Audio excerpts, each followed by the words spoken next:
दोस्तों आज 15 मई है। आज ही के दिन वर्ष 1907 में लुधियाना के 10 घरा मोहल्ले में अमर शहीद सुखदेव का जन्म हुआ था। जब वे 3 वर्ष के हुए तो पिता रामलाल का निधन हो गया।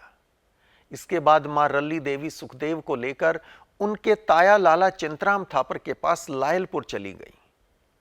लाला चिंतराम आर्य समाजी देशभक्त थे और सुखदेव को बचपन से ही देश प्रेम की शिक्षा उन्होंने ही दी थी।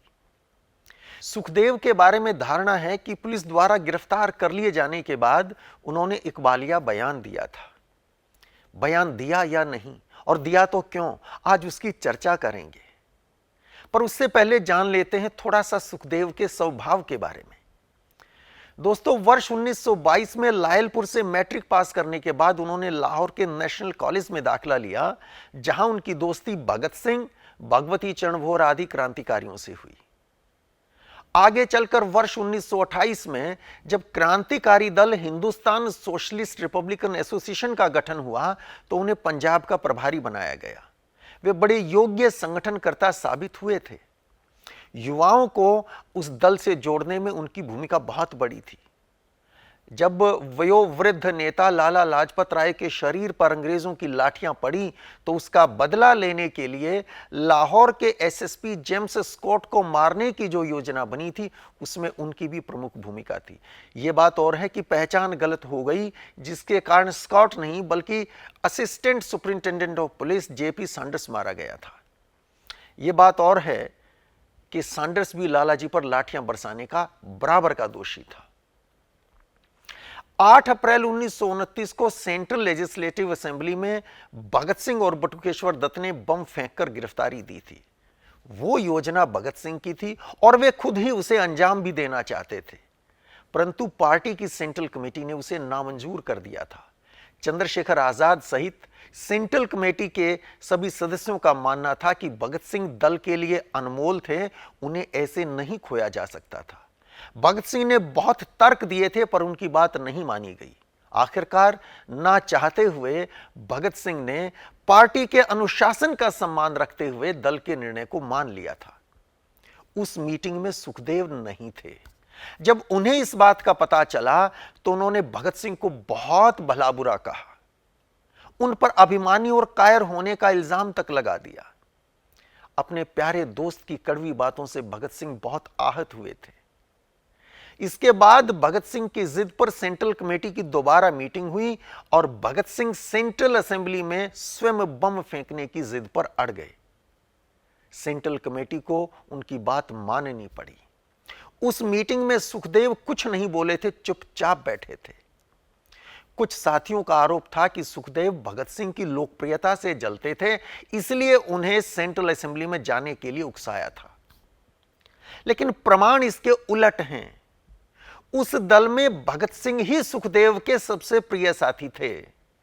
क्रांतिकारी भगवती चरण वोहरा की पत्नी दुर्गा भाभी बताती हैं कि उस निर्णय के बाद जब सुखदेव लाहौर आए तो रो रोकर उनकी आंखें सूजी हुई थी। दोस्तों भगत सिंह, राजगुरु और सुखदेव की फांसी के 18 दिन बाद 10 अप्रैल 1931 को लाहौर से निकलने वाले अखबार वंदे मातरम में सुखदेव का लिखा एक लेख छपा था। इसमें उन्होंने अपने भीतर की पीड़ा को व्यक्त किया था। देखिए 8 अप्रैल 1929 को दिल्ली में बम फेंकने के बाद भगत सिंह गिरफ्तार हुए और 15 अप्रैल को लाहौर में सुखदेव। भगत सिंह को याद करके लाहौर की बोस्टल जेल में सुखदेव फूट फूट कर रोया करते थे। स्वभाव के सनकी थे, जो ठान लेते वही करते। इस कारण कई साथी भी उनसे नाराज रहते थे। 15 अप्रैल 1929 को लाहौर में सुखदेव, किशोरीलाल और जयगोपाल गिरफ्तार हुए। जयगोपाल तो सरकारी गवाही बन गए थे। किशोरीलाल भी पुलिस के आगे इकबालिया बयान दे गए थे और सुखदेव ने भी बयान दिया था। पुलिस क्रांतिकारियों के ठिकानों की पहचान करवाने के लिए सुखदेव को आगरा ले गई थी और वहां उन्होंने 2 घरों का पता भी बताया था, पहचान भी की थी। इस हरकत से साथियों में जबरदस्त गुस्सा था। हालांकि उनके दल के कई सदस्य सरकारी गवाह बने थे, जैसे जयगोपाल, हंसराज वोहरा। हंसराज वोहरा तो रिश्ते में सुखदेव की बहन के जेठ का लड़का था। उसके अलावा फणींद्रनाथ घोष, मनमोहन बनर्जी, ललित कुमार मुखर्जी, इन 5 पापियों ने तो अदालत में अपने साथियों के खिलाफ गवाही दी थी। इनके अलावा रामशरण दास, महावीर सिंह, गया प्रसाद, ब्रह्मदत्त, किशोरी लाल भी पुलिस के आगे इकबालिया बयान दे गए थे। और आज भी उस मुकदमे से जुड़ी सरकारी फाइलें जो नेशनल आर्काइव्स में उपलब्ध हैं, उनमें ये बयान दर्ज हैं। लेकिन ये सभी अदालत में मुकर गए थे और सच्चे देशभक्त साबित हुए थे। मुद्दा इनके बयानों का था ही नहीं, मुद्दा था सुखदेव के बयान का, क्योंकि सुखदेव उस दल के शीर्ष नेताओं में थे और पंजाब के प्रभारी थे। उन्हीं की प्रेरणा से युवा उस दल के साथ जुड़े थे। दोस्तों, सुखदेव के सनकी स्वभाव का एक और उदाहरण देखिए।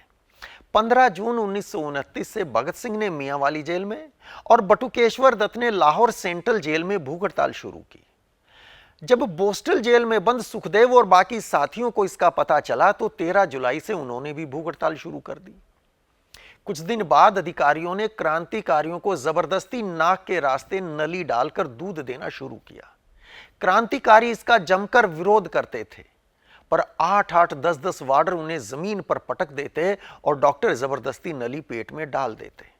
इस तरह कुछ दूध पेट में चला जाता।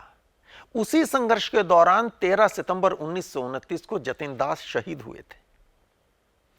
सुखदेव ने अपनी मर्जी से बिना किसी साथी से सलाह किए भूख हड़ताल तोड़ दी। उनका कहना था कि जब दूध पेट में चला ही गया तो भूख हड़ताल का कोई मतलब नहीं है।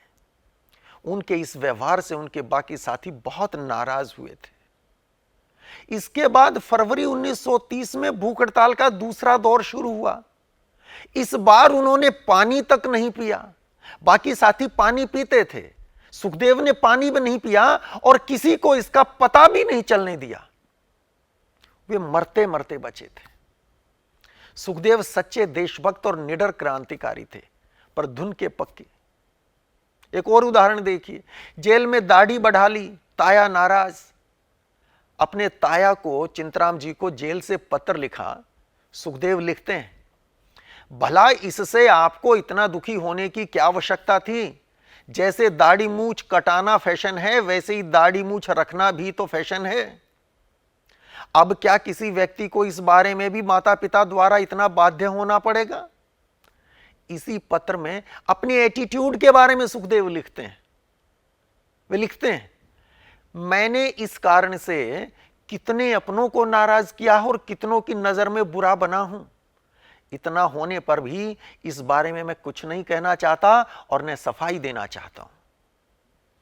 दोस्तों, जहां तक पुलिस को दिए इकबालिया बयान की बात है, सुखदेव के छोटे भाई मथुरादास थापर अपनी पुस्तक मेरे भाई शहीद सुखदेव के पृष्ठ 149 पर उन कारणों का जिक्र करते हैं जिनके चलते सुखदेव ने वो बयान दिया था। वे साथी क्रांतिकारी किशोरी लाल को उद्धृत करते हुए लिखते हैं। कौन? मथुरादास थापर। क्या लिखते हैं मथुरादास? जय गोपाल के बयान देने से जो साथी गिरफ्तार हुए, उन्हें बचाने के लिए सुखदेव ने कुछ बयान दिए, परंतु उससे कोई गिरफ्तारी नहीं हुई। यानी सुखदेव ने जो बयान दिया था उसे किसी साथी की गिरफ्तारी नहीं हुई। वहीं दूसरे क्रांतिकारी शिव वर्मा के हवाले से मथुरादास लिखते हैं, सुखदेव जयगोपाल तक पहुंचकर उसे बयान वापस लेने के लिए कहना चाहते थे और न मानने पर उसे मार देना। यानी खुद बयान देकर पुलिस का विश्वास जीतना था ताकि जयगोपाल तक पहुंचा जा सके, उसे समझाया जा सके कि साथियों के साथ गद्दारी ना कर, और नहीं माने तो उसे मार दे। दोस्तों, शिव वर्मा ने किताब लिखी संस्मृतियां। शिव वर्मा को उसी मुकदमे में आजीवन काला पानी की सजा हुई थी।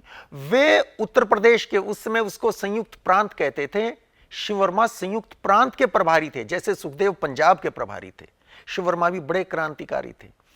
वो अपनी पुस्तक संस्मृतियां में लिखते हैं, उसका बयान देना गलत था, इसमें दो मत नहीं हो सकते।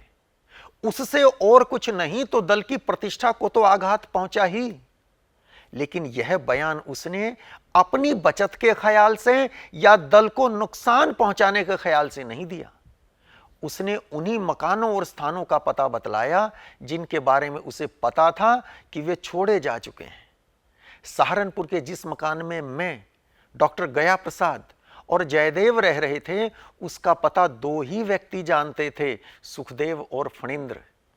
सुखदेव चाहता तो हमारा पता देकर पुलिस को अपनी सच्चाई का इत्मीनान दिला सकता था, लेकिन उसने ऐसा नहीं किया। हम सहारनपुर के मकान में उस समय तक रहते रहे जब तक फणींद्र नहीं पकड़ा गया। बयान के पीछे भावना थी, हां हमने यह सब किया, अब तुम जो चाहो कर लो। उसके बयान ने स्वयं उसे ही सबसे अधिक नुकसान पहुंचाया।